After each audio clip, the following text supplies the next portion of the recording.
इस वाली अर्थव्यवस्था में। तो इस वाली अर्थव्यवस्था में क्या था, सब कमाओ, मतलब जितने भी लोग कमा रहे हैं उनको एक लिमिट के बाद पैसा रखने की अनुमति नहीं होती थी, उनका पैसा ले लिया जाता था और गवर्नमेंट क्या कर देती थी, गरीबों में बांट देती थी पैसे को, है ना। यानी कि यहाँ पर हर व्यक्ति को शिक्षा, स्वास्थ्य, घर सब फ्री मिलता है, और यहाँ पर सारी चीज़ें तुम्हें क्या करनी पड़ती हैं, खुद से करनी पड़ती है। शिक्षा खुद से करो, बीमार हो रहे हो लगाओ पैसा, है ना, घर चाहिए बनाओ घर खुद कमा करके। लेकिन यहाँ पर सारा काम करके कौन दे रही है, सरकार दे रही है। बताओ कौन सी व्यवस्था ज़्यादा अच्छी है। अगर आप लोग उस समय भारत के पीएम होते तो आप इनमें से कौन सी अर्थव्यवस्था अपनाते। चलो देखो, तो कल हम लोगों ने प्लानिंग वाला टॉपिक शुरू कर दिया था, है ना। मैंने आप लोगों को बताया था कि प्लानिंग कमीशन की हमें क्यों ज़रूरत पड़ी, है ना, प्लानिंग की हमें क्यों ज़रूरत पड़ी, है ना। तो प्लानिंग की हमें क्यों ज़रूरत पड़ी, क्योंकि रिसोर्सेस हमारे पास कैसे थे, लिमिटेड थे। रिसोर्सेस बहुत कम होने के कारण हमें किसकी ज़रूरत पड़ी, प्लानिंग की ज़रूरत पड़ी, है ना। और प्लानिंग की इसलिए भी ज़रूरत पड़ती है क्योंकि जब पैसा कम होता है तो फिर ज़रूरी चीज़ों पर पहले खर्च करना ज़्यादा इम्पोर्टेंट होता है ना। तो पहले हमने ज़रूरी चीज़ों पर पैसा क्या किया, खर्च किया। अच्छा, ये प्लानिंग कमीशन वाली बात हम लोगों ने कहाँ से अपनाई थी, है ना। तो ये हम लोगों ने उस समय पूरे देश में, दुनिया भर में विकास के 2 वैश्विक मॉडल थे, है ना।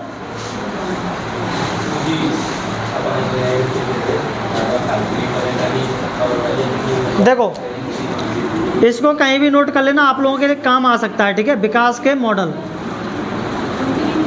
है ना,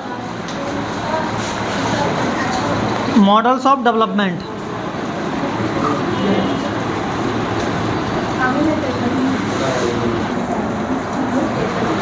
यूएसएसआर यानी कि रसिया लिख लेना उसको, ठीक है।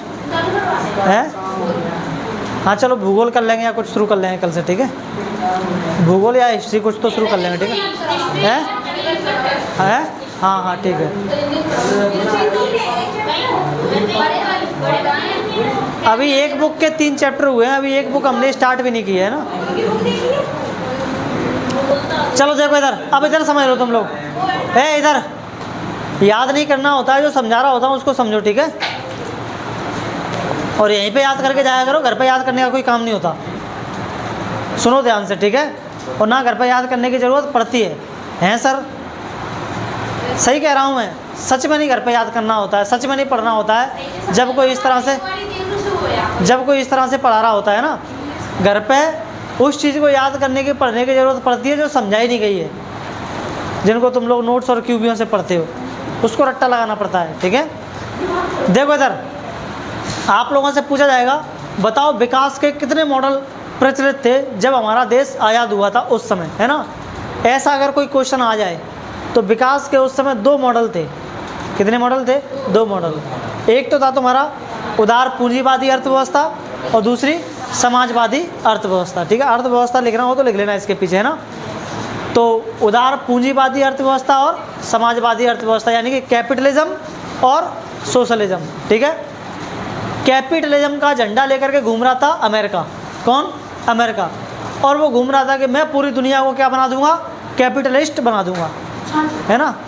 और उधर रसिया घूम रहा था किसका झंडा लेकर के, सोशलिज्म का, यानी कि समाजवाद का। वो कह रहा कि मैं सारे देशों को क्या बना दूंगा, समाजवादी बना दूंगा, यानी कि पूरी दुनिया मुझे फॉलो करेगी, मैं ऐसी अर्थव्यवस्था अपनाऊंगा। मतलब इन दोनों में लड़ाई चल रही है, किस में, अमेरिका में और रसिया में। और लड़ाई किस बात की, अमेरिका कह रहा है कि मैं पूरी दुनिया को पूंजीवादी बना दूंगा, यानी कैपिटलिस्ट बना दूंगा, और रसिया कह रहा है कि मैं पूरी दुनिया को क्या बना दूंगा, समाजवादी बना दूंगा।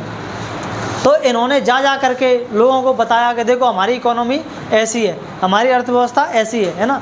पूंजीवादी अर्थव्यवस्था में क्या होता है, इसमें ये होता है कि आप कोई जॉब कर रहे हो, आप कोई काम कर रहे हो, है ना। आपको ऐसे देश में, ऐसी अर्थव्यवस्था में हर काम को करने की परमिशन होती है, और आप उससे चाहे जितना पैसा कमा लो, वो पैसा सिर्फ और सिर्फ किसके पास रहने वाला है, आपके पास रहने वाला है। ऐसा कौन सी अर्थव्यवस्था में होता है, इस पूंजीवादी अर्थव्यवस्था में होता है, जिसको कौन फॉलो कर रहा है, अमेरिका फॉलो कर रहा है, और यूरोप के भी कुछ देश फॉलो करते हैं, ठीक है। इसमें क्या होता है, जैसे आज आप लोग देखोगे वो जो एलन मस्क है उसकी इकोनॉमी 4 ट्रिलियन के आसपास पहुंच गई है। यानी कि हमारे देश के पास, पूरे के पास इतना पैसा है जितना पैसा उस अकेले व्यक्ति के पास है। यानी कि वो आज से अगर बैठ जाए अकेला और रोज़ के 10 लाख रुपए ख़त्म करे, रोज़ के 10 लाख रुपए ख़त्म करे, तब उसकी संपत्ति लगभग 2700 साल में ख़त्म होगी। 2700 साल में। मैं अकेले व्यक्ति की बात कर रहा हूँ उसकी। अकेला अगर वो बैठ के खाए ना, अकेला रोज़ 10 लाख रुपए ख़त्म करे, 10 लाख होते नहीं है ख़त्म, है ना, लेकिन फिर भी अगर रोज़ 10 लाख ख़त्म करेगा तब भी उसकी संपत्ति 2700 साल चल जाएगी। इतनी है, सोच रहे हो? 2700 साल में वो 27 बार जन्म ले लेगा। अगर एक बार में 100 साल जिएगा तो मतलब 27 बार जन्म लेने के बाद उसको कुछ भी करने धरने की ज़रूरत नहीं है। इतना पैसा जोड़ के रखा है अकेले नालायक ने, है ना? है जरूर करेगा वो दान पान तो है। हाँ करते होंगे ऐसे तो, वो चलते ही हैं उनके, क्या नाम है, NGO वगैरह।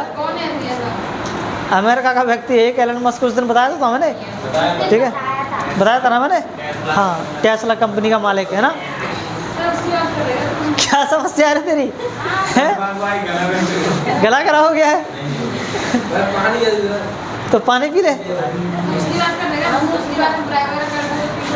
है हाँ, एक दिन बताया था मैंने, जिसके 14 बच्चे थे, ऐसा कुछ बताया था मैंने, एलन मस्क है ना। हाँ, तो यहाँ पर तुम कितना भी पैसा कमाओ, सारा का सारा पैसा किसके पास रहेगा? आपके पास रहेगा। यहाँ पे सरकार कुछ भी नहीं करती है। मतलब सारे काम कौन करते हैं? प्राइवेट। स्कूल तो तुम्हें प्राइवेट मिलेंगे, कॉलेज तो तुम्हें प्राइवेट मिलेंगे, स्पेस में जाने वाली अंतरिक्ष एजेंसी तुम्हें प्राइवेट मिलेंगी, है ना। यानी कि ज़्यादातर चीज़ें किसके हाथ में होती हैं? हम लोगों के हाथ में होती हैं, जनता के हाथ में होती हैं। जनता जो चाहे वो काम क्या कर सकती है? कर सकती है। और समाजवादी अर्थव्यवस्था में क्या होता है? समाजवादी अर्थव्यवस्था में यहाँ पर सारी चीज़ों पर अधिकार किसका होता है? सरकार का होता है। यहाँ तुम अगर पैसा तुमने कमाया, जैसे यहाँ के लोग कमा रहे हैं, वैसे तुमने यहाँ पर पैसा कमाया, है ना। जैसे तुमने एक बढ़िया खूब बड़ी बिल्डिंग बनाई और आप लोगों ने उसमें अपने किराएदार रख दिए कि भैया महीने पर क्या आएगा? किराया आएगा, और उससे हमारा बढ़िया बैठ के क्या करेंगे? खाएंगे, है ना। आप इस उद्देश्य से आप लोगों ने बनाई, और पता चला कि जैसे महीने की 5 तारीख हुई, गवर्नमेंट के कुछ चमचे आ गए और बोले भाई बताओ कितना वसूल किया है, रखो यहाँ पे सामने, और उठा करके और ले गए हैं सर। हाँ, ऐसा होता था किसमें? इस वाली अर्थव्यवस्था में। तो इस वाली अर्थव्यवस्था में क्या था?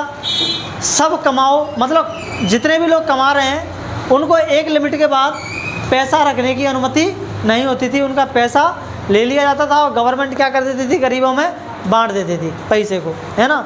यानी कि यहाँ पर हर व्यक्ति को शिक्षा, स्वास्थ्य, घर सब फ्री मिलता है। और यहाँ पर सारी चीज़ें तुम्हें क्या करनी पड़ती हैं?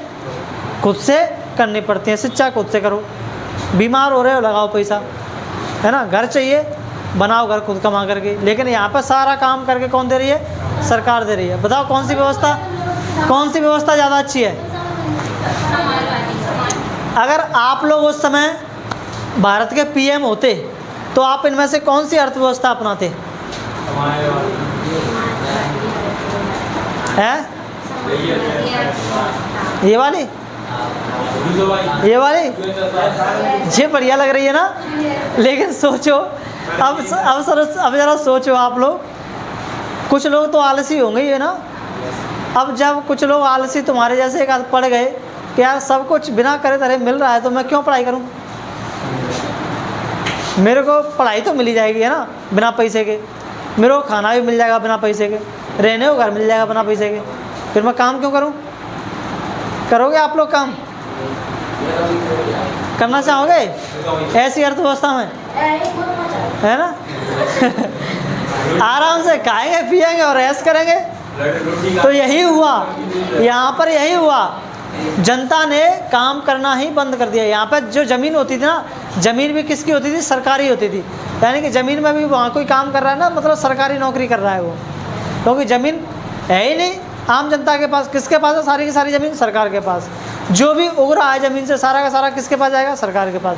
वो बांट देगी गरीबों में, है ना, आराम से खाओ पियो। जैसे हमारी सरकार करती है ना, वो जो राशन बांटती है, वैसा ही काम होता था। अब इसमें प्रॉब्लम यही हो गई कि सारे के सारे लोग, ज़्यादातर लोग काम करना ही नहीं चाह रहे, क्योंकि जो लोग काम कर रहे हैं, पैसा कमा रहे हैं, उनका छीन के सरकार ले जा रही है, और लोग जो काम नहीं कर रहे वो बैठ के आराम से मौज कर रहे हैं, है ना, वो दूसरों के पैसे का खा रहे हैं। तो ये एक यहाँ पे क्या थी, एक सबसे बड़ी प्रॉब्लम थी। तो हमने इस मॉडल को इसलिए नहीं अपनाया, और यहाँ पे इसको इसलिए नहीं अपनाया कि सारी की सारी चीज़ें अगर प्राइवेट लोगों के हाथ में चली गई, है ना, स्कूल प्राइवेट लोगों के हाथ में चले गए, कॉलेज प्राइवेट लोगों के हाथ में चले गए, बैंक सारे प्राइवेट हैं, है ना, तुम्हारी रेल तो प्राइवेट है, एरोप्लेन तो प्राइवेट है, कोई हर चीज़ प्राइवेट है। अब अगर चीज़ें प्राइवेट होंगी तो मेरे को ये बताओ, यहाँ पर ये आप लोगों के हाथ में अगर आपने कोई, मतलब आपने अपनी ट्रेन चलाई, आप लोग क्या चाहोगे? वो प्रॉफिट कमा के दे आपको या ना दे? प्रॉफिट कमा के दे, है ना, क्योंकि आप लोगों ने जो भी चीज़ बनाई है वो प्रॉफिट के लिए बनाई है। आप लोगों ने स्कूल बनाया है तो किस लिए? प्रॉफिट के लिए। क्या आप लोग उसमें फीस सस्ती रखोगे कि महंगी रखोगे? महंगी रखोगे। तो निजी क्षेत्र में क्या होता है, इस इकोनॉमी में चीज़ें ज़्यादातर कैसी हो जाती हैं? महंगी हो जाती हैं, क्योंकि लोग अपनी मनमर्जी का काम करते हैं, है ना, वो जितना चाहें उतना उसका प्राइस रखें। गवर्नमेंट इसमें कुछ कर नहीं सकती, क्योंकि गवर्नमेंट के हाथ में ही नहीं है। तो क्या इस व्यवस्था को अपनाना ठीक था? दोनों ही बेकार लग रही हैं, है ना। इसीलिए भारत ने किसी को भी नहीं अपनाया, भारत ने इन दोनों को अपनाया, जिसको अपन बोलते हैं मिश्रित अर्थव्यवस्था। मिश्रित अर्थव्यवस्था यानी कि मिक्स्ड इकोनॉमी, हमने इसी को अपनाया, ठीक है। हमने यानी कि भारत ने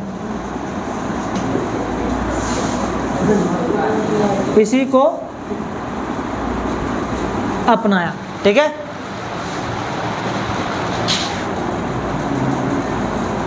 इंडिया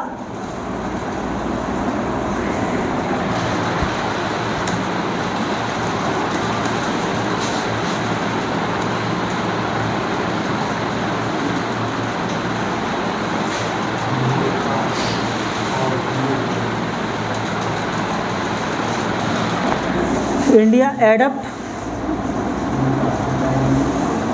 this system।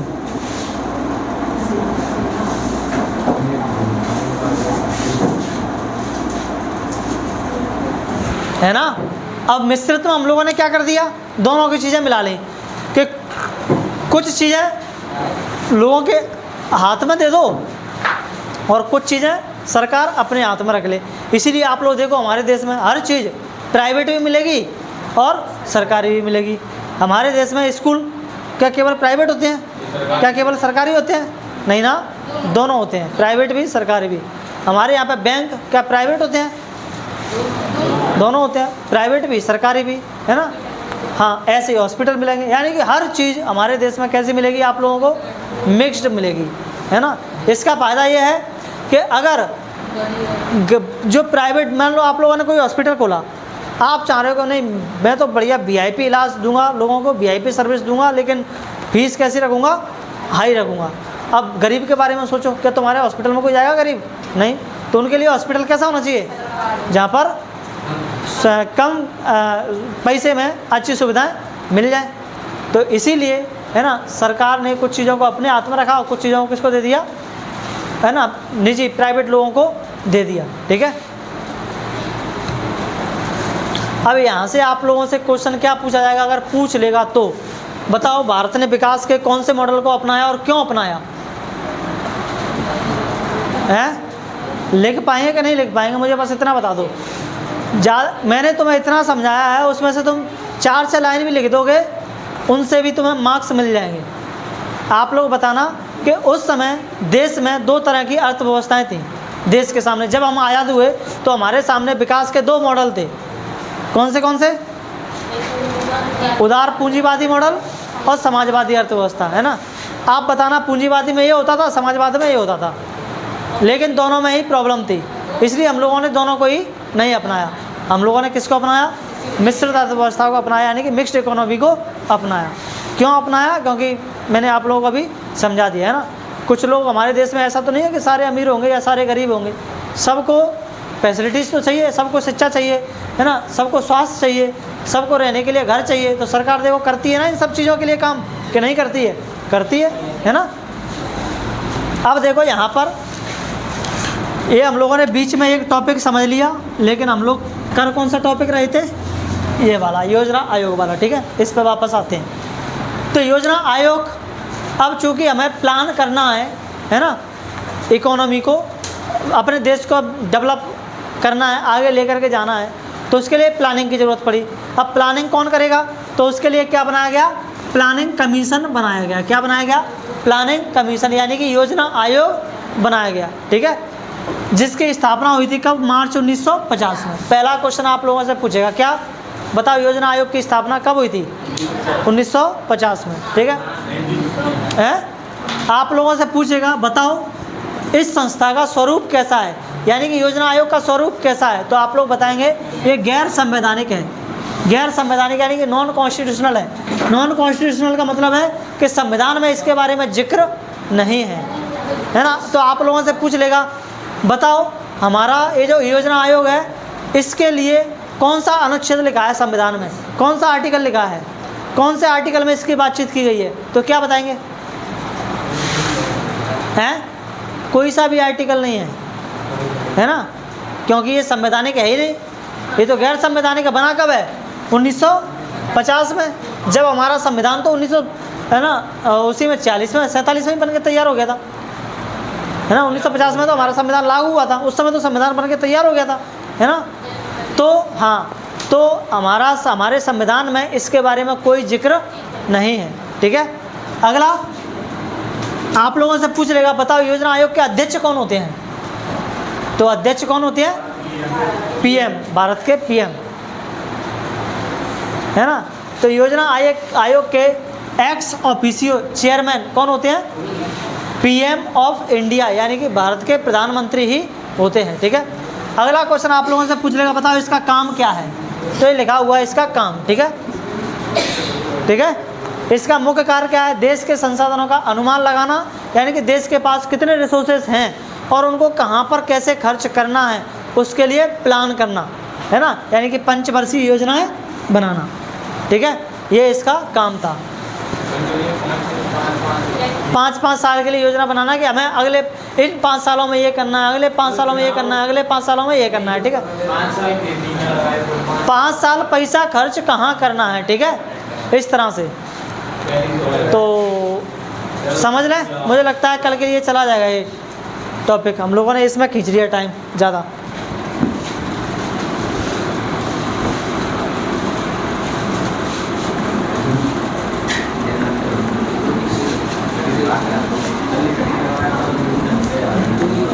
चलो ज़रा आप लोग बताना ज़रा, यहाँ से कौन कौन से क्वेश्चन कैसे बन सकते हैं?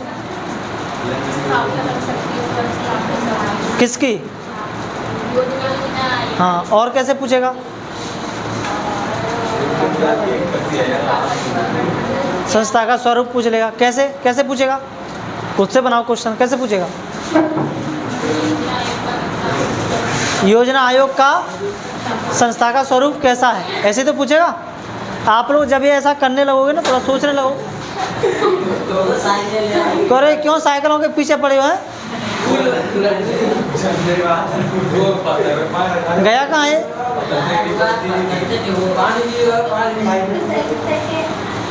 ठीक है, और क्या पूछेगा बताओ यहाँ से क्वेश्चन, और कैसे पूछेगा? हाँ, इसका मुख्य कार्य क्या है? किसका मुख्य कार्य? योजना आयोग का, ठीक है। और क्या पूछेगा? एक और क्वेश्चन, इसके पदेन अध्यक्ष कौन होते हैं? तो भारत के पीएम, ठीक है, वो इसके कौन होते हैं? अध्यक्ष होते हैं। तो याद करने की ज़रूरत नहीं पड़ती, है ना, याद करा दो सर, ये याद ही तो करा रहे हैं समझा के ऐसे। थोड़ा सा अपना दिमाग चलाया करो, ताकि है ना, जितना ज़्यादा चलाओगे जितना ज़्यादा सोचोगे उतना अच्छे से आप लोगों को चीज़ें याद रहेंगी, और याद है ना हमेशा के लिए रहेंगी, परमानेंट, ठीक है। तो योजना आयोग का काम क्या है? जो इसके पास रिसोर्सेज हैं, संसाधन हैं, उनका पता करना कि हमारे पास कितने पैसे हैं, जैसे आपके पास कितने पैसे हैं और उनका हमें कहाँ इस्तेमाल करना है, ठीक है। इसके लिए प्लान करना, जैसे हमारे घर में प्लान करते हैं, हमारे पास पहले ये पता लगाते हैं कि चलो हमारे पास कितना पैसा है, फिर हम प्लान करते हैं कि चलो एक काम करते हैं, इतने रुपए का हम ये करेंगे, इतने रुपए को हम यहाँ पर लगाएंगे, इतने रुपए यहाँ चले जाएंगे, उतने रुपए यहाँ चले जाएंगे। तो यही है, यही इसका काम था, किसका? योजना आयोग का, पंचवर्षीय योजनाएं बनाना। ठीक है, ठीक है। तो हमारा ये क्वेश्चन हो गया, टॉपिक हो गया योजना आयोग वाला पूरा, है ना। और एक जो मैंने अभी आप लोगों को समझाया था, ये जो नीचे आप लोगों को समझाया था, उससे क्वेश्चन बनेगा। तो कैसे बनेगा? हाँ, भारत में उस समय विकास के कौन, मतलब भारत के लिए, भारत के सामने विकास के कौन से मॉडल उपलब्ध थे और भारत ने किस मॉडल को अपनाया। ठीक है, तो 2 मॉडल उपलब्ध थे, दोनों को ही नहीं अपनाया था हमने। किसको अपनाया था? थर्ड मॉडल को, है ना।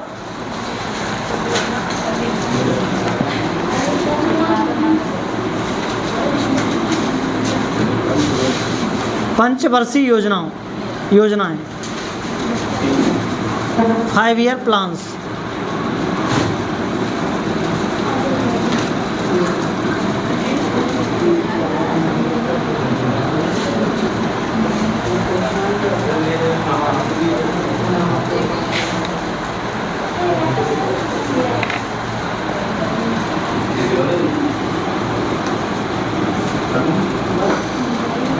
इनका विकल्प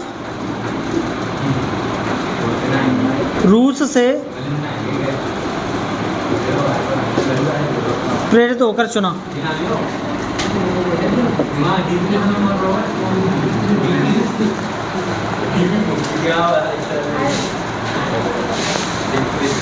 inspired by the Soviet union. ठीक है, अगर आप लोगों से पूछ ले कि बताओ 5 ईयर प्लान्स कहाँ से लिए थे हम लोगों ने, ऐसी व्यवस्था कहाँ चलती थी, तो ऐसी व्यवस्था कहाँ पर चलती थी? रसिया में, है ना, यूएसएसआर में। तो जब वहाँ चल रही थी तो नेहरू जी ने इसको वहीं से क्या कर लिया? एडप्ट कर लिया। ठीक है, रसिया से।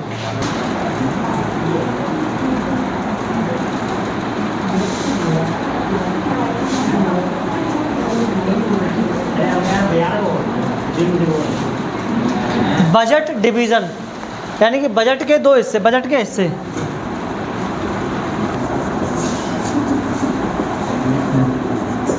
योजनागत व्यय,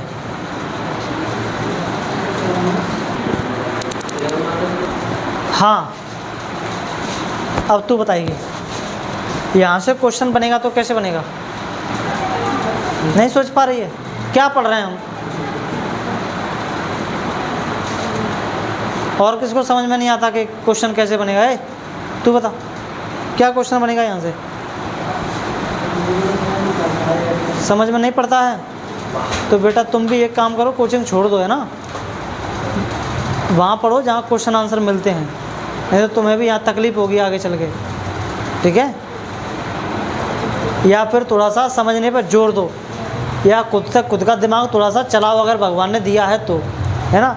हम क्या पढ़ रहे हैं? पंचवर्षीय योजनाएं पढ़ रहे हैं। ठीक है, कैसे क्वेश्चन बनता है देखो इधर, पंचवर्षीय योजनाएं पढ़ रहे हैं। और इसमें अच्छा, ये मैंने यहाँ पे एक आप लोगों के लिए ओटी के लिए लिखा है, आप लोगों से पूछ लेगा कि पंचवर्षीय योजनाएं कहाँ से आगे उड़ के भारत में कहाँ से ली गई थी, तो बता देना कि रूस से ली गई थी। ठीक है, ओटी में पूछेगा।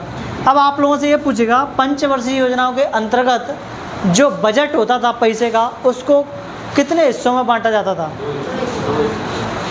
समझ में आया क्वेश्चन कैसे बनेगा? पंचवर्षीय योजनाओं के अंतर्गत जो बजट तय होता था उसके कितने हिस्से होते थे? 2 हिस्से होते थे। कौन कौन से? एक तो गैर योजनागत व्यय, एक योजनागत व्यय। जैसे आप लोग, आपके पापा कहीं काम पे जाते हैं, ठीक है, तो काम पे जाते हैं तो ऐसा तो नहीं है कि सारा का सारा पैसा वो कहीं भी खर्च कर देते होंगे, नहीं, वो एक तो प्लान्ड तरीके से पैसा खर्च करते होंगे, है ना। एक काम करते हैं, इतना पैसा तो छोटी बच्ची अभी क्या नाम है शादी के लिए तैयार हो रही है, तो एक काम करते हैं 5 साल के लिए शादी के लिए तैयार हो जाएगी, है ना, तो हमें 5 साल में बच्ची की तैयारी करने के लिए ये पैसा क्या करना है? खर्च करना है। ठीक है, बचाना है, सैलरी में से रखना है, फिर उसको शादी के कामों में क्या करना है? खर्च करना है। ये प्लान्ड तरीका हो गया। और दूसरा है ना, रोज़ के काम। रोज़ के काम करने के लिए भी तो पैसा चाहिए, दूध लाना है, चाय लाना है, शक्कर लाना है, गुड़ लाना है ना, है ना। बच्चों को कहीं पिकनिक पर भी ले जाना है, उनके स्कूल की फीस भी भरनी है ना, और इलेक्ट्रिसिटी का बिल भरना है, ठीक है। ये जो सारे खर्चे हैं वो होंगे तुम्हारे कौन से खर्चे, दैनिक खर्चे। तो ये देखो, ये गैर योजनागत व्यय में यही सारे आ जाएंगे। सरकार के वो खर्चे जो उसको रोज करने हैं वो उसके किस में आ जाएंगे, नॉन प्लान्ड एक्सपेंडिचर में आ जाएंगे, क्योंकि इनका वो कोई प्लान नहीं कर रहा है। उसको पता है कि भाई सरकारी कर्मचारियों की सैलरी देनी ही देनी है, ठीक है। उसको पता है भाई हमें हमारे जो भी दैनिक काम होते हैं रोज़ के, कहीं पीएम उस पर जा रहे हैं, है ना, क्या नाम है, कहीं विदेश की यात्रा पर जा रहे हैं, कहीं जा रहे हैं, तो उसमें खर्च होने हैं, है ना। कहीं कोई फंक्शन हो रहा है, कुछ हो रहा है, तो उसमें खर्च होने हैं, सरकार के होते रहते हैं, ठीक है। हाँ, तो ये वाले जो पैसे हैं वो कहाँ पर खर्च होते हैं, रोज़ के कामों पर, डेली एक्सपेंडिचर है। और ये वाले जो पैसे हैं माने कि इतना पैसा निकाल के रख दो कि ये हमें कृषि पर खर्च करना है, ये हमें इंडस्ट्रीज़ पर खर्च करना है। तो पूरे 5 साल में वो सारा का सारा पैसा धीरे धीरे किस में लगाया जाएगा, है ना, जिसके लिए प्लान किया गया है। जैसे हमने एग्रीकल्चर के लिए प्लान किया गया है तो वो पैसा एग्रीकल्चर में ख़त्म किया जाएगा। अगर हमने प्लान किया है कि नहीं हमें इंडस्ट्री लगानी है, तो सारा पैसा 5 साल में किस पर खर्च किया जाएगा, इंडस्ट्रीज़ में खर्च किया जाएगा, ठीक है। तो रट तो आप लोग हर जगह रहे हैं, प्लीज़ आप लोग अपना दिमाग चलाओ, है ना। वैसे तो बहुत बच्चे कम हो गए, जो जाने वाले थे वो चले गए हैं, ठीक है। जो रह गए हैं वो अपना दिमाग चलाओ, यही एजुकेशन है जो आपको आगे काम आएगी। आपने अभी तक पढ़ाई नहीं करी है, इस बात की मैं गारंटी के साथ कह सकता हूँ, ठीक है। आप लोगों ने अभी तक चीज़ों को सिर्फ और सिर्फ रटा है। यहाँ पे आप लोगों को सिखा रहा हूँ, कोशिश कर रहा हूँ कुछ सिखाने की, पढ़ाने की, तो थोड़ा सा जोर दो दिमाग पे अपने पे, ताकि तुम्हारा दिमाग आगे के लिए खुल जाएगा। नहीं तो आगे चल के तुम पढ़ाई लिखाई के फील्ड में कुछ नहीं कर पाएंगे अगर रटते ही रहे तो, है ना, ठीक है। मैं क्वेश्चन अभी भी याद नहीं करता हूँ, केवल किताब को पढ़ रहा हूँ मैं। चलो कुछ क्वेश्चंस बताओ मुझे, फिर चले जाओ, है ना। अपन पंचवर्षीय योजनाएं और रह गई हमारी, 12 पंचवर्षीय योजना आई थी। कितनी, यहाँ पर कहीं भी लिख लेना, 12 पंचवर्षीय योजनाएं बनाई गई, ठीक है। 12 5-year प्लान्स, ठीक है।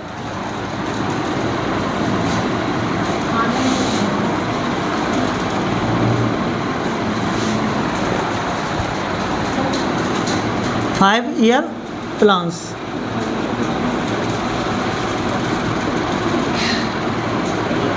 ट्वेल्व 5-year प्लान्स आ चुके हैं, है ना। अपन कल से इनको पढ़ना शुरू करेंगे। जो इम्पोर्टेंट है प्लान्स 3-4 दिए हैं एनसीईआरटी में, हम उन्हीं को पढ़ेंगे, ठीक है। ज़्यादा पूरे 5 के 5 वो 12 के 12 नहीं पढ़ेंगे, ठीक है। तो कल देखेंगे कौन सा 5-year प्लान किस वर्ष आया और उसमें क्या किया गया और किसने उसको बनाया, ठीक है। चलो कुछ क्वेश्चंस बताओ मुझे।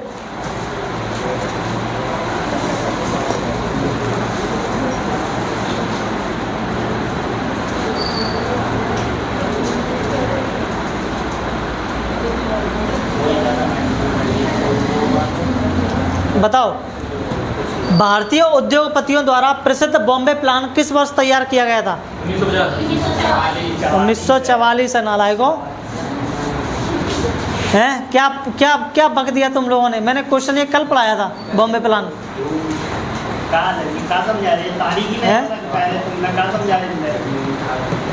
अच्छा, तो मतलब सज्जी ने नहीं समझाया है। तारीख याद रख, सर रखेंगे कि ये रखेंगे, हैं। अगला क्वेश्चन बताओ। चलो, भारत के योजना आयोग की स्थापना किस महीने और वर्ष में की गई थी? महीना मार्च 1950, ठीक है। अगला क्वेश्चन बताओ, निम्नलिखित में से कौन योजना आयोग के पदेन अध्यक्ष के रूप में कार्य करता है? भारत के पीएम। अगला क्वेश्चन बताओ, भारत का योजना आयोग एक डैश और सलाहकारी संस्था थी, यानी कि the planning commission of India was dash and advisory. Khalistan बनना है आप लोगों को, है हाँ, गैर संवैधानिक, है ना, और सलाहकारी संस्था थी, ठीक है। यानी कि नॉन कॉन्स्टिट्यूशनल और एडवाइजरी बॉडी है, ठीक है। अच्छा, ये ध्यान रखेंगे, ये सिर्फ एडवाइस देती है, ये सिर्फ एडवाइस देती है। एडवाइस पीएम इसकी माने या ना माने वो उसके ऊपर है, ठीक है। इसकी एडवाइजरी ऐसी नहीं है कि मानना ही पड़ेगा, है ना। अगला क्वेश्चन बताओ, बॉम्बे प्लान ने भारत के औद्योगिक विकास में किसी भी सरकारी हस्तक्षेप या राज्य के नियंत्रण का कड़ा विरोध किया था। क्या ये बात सही है? मतलब बॉम्बे प्लान में ये जो तुम्हारे इंडस्ट्रियलिस्ट थे, है ना, इंडस्ट्रियलिस्ट मतलब ये जो तुम्हारे उद्योगपति थे, क्या उन्होंने सरकार के हस्तक्षेप का मना किया था, कड़ा विरोध किया था कि नहीं सरकार का कोई हस्तक्षेप नहीं होगा, इसमें सरकार कोई इंटरफेयर नहीं करेगी, ऐसा नहीं किया था। उन्होंने क्या बोला था कि सरकार को इसमें क्या आना चाहिए, बीच में आना चाहिए, है ना, सरकार को ये अपने हाथ में लेनी चाहिए बातचीत। ठीक है, अगला क्वेश्चन बताओ। आर्थिक विकास को लागू करने के लिए योजना आयोग द्वारा कौन सा मुख्य माध्यम अपनाया गया था? यानी कि what was the central mechanism adapted by the planning commission to execute economic development? खुला बाजार व्यापार यानी कि फ्री मार्केट ट्रेडिंग, या फिर 5 ईयर प्लान्स, पंचवर्षीय योजनाएं, या यही है ना। योजना आयोग तो यही काम कर रहा था, 5 ईयर प्लान्स बना रहा था, इसी के तहत वो काम कर रहा था। ठीक है, अगला क्वेश्चन बताओ।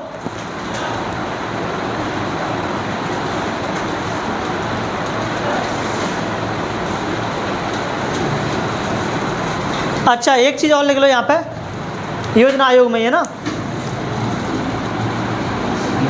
आज इसको नीति आयोग के नाम से जाना जाता है। नीति आयोग यानी कि के नाम से जाना जाता है।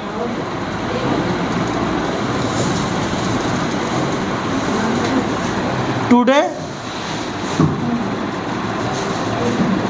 ये बदलाव 1900 कह रहा हूँ 2015 में हुआ था, है ना। हाँ, टुडे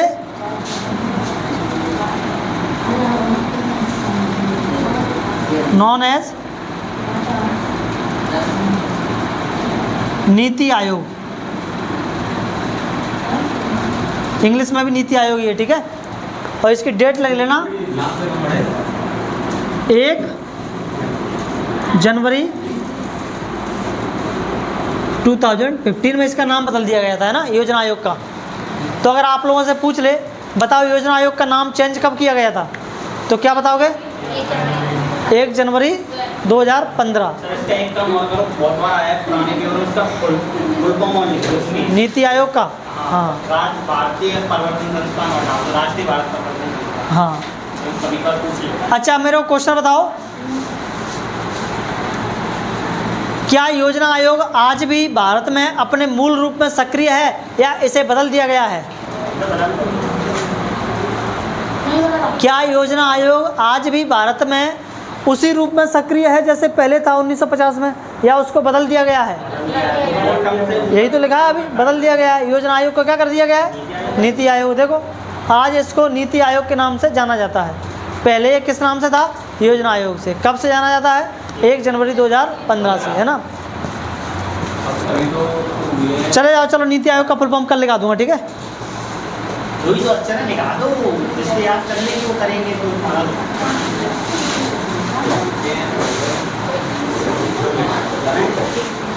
थोड़ा सा रह गया चैप्टर, नहीं तो खत्म हो जाता है तीसरे दिन में। चलो कल खत्म करके अपन ज्योग्राफी शुरू करेंगे। ठीक है, ज्योग्राफी या हिस्ट्री की फर्स्ट को, सेकंड को। हाँ ठीक है। बाद में मिलेंगे, बाद में बैठेंगे।